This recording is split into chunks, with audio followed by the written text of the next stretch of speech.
За сайн байцгаана уу өдрийн мэнд хүргэе. За ингээд 380-ийн халаалтын төхөөрөмжөнд тавих цагийн хэрэглээ маань ирсэн. За энэний талаар та нарт нэг зааварчлага оруулъя. За өнөөдөр бол хэд өдрүүлээ гэхээр цагийн хэрэглээ шингээ гаргагдсан байгаа.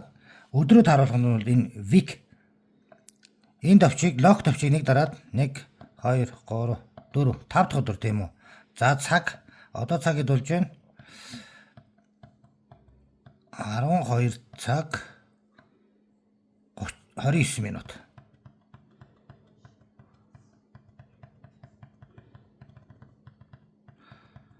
За энэ бол минут нь байгаа шүү. За 12 цаг 29 минутын дээр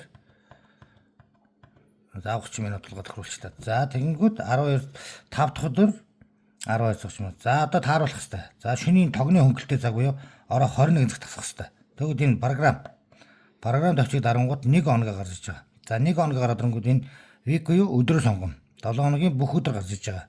За 7 хоногийн бүх өдөр гараад ирсэн учраас тогны эмнэлтэй цаг буюу ороо 21 цаг.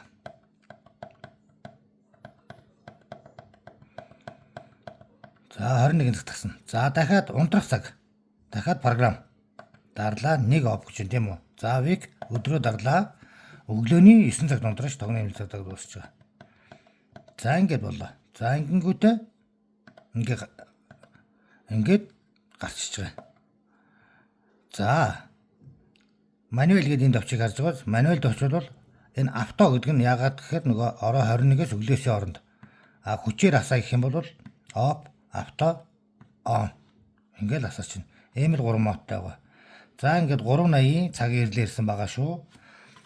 Өөр дээрээ англи болон орос хэлний заавартай юм байна. Үний хувьд 150,000 төгрөгөөр зарагдаж байгаа шүү.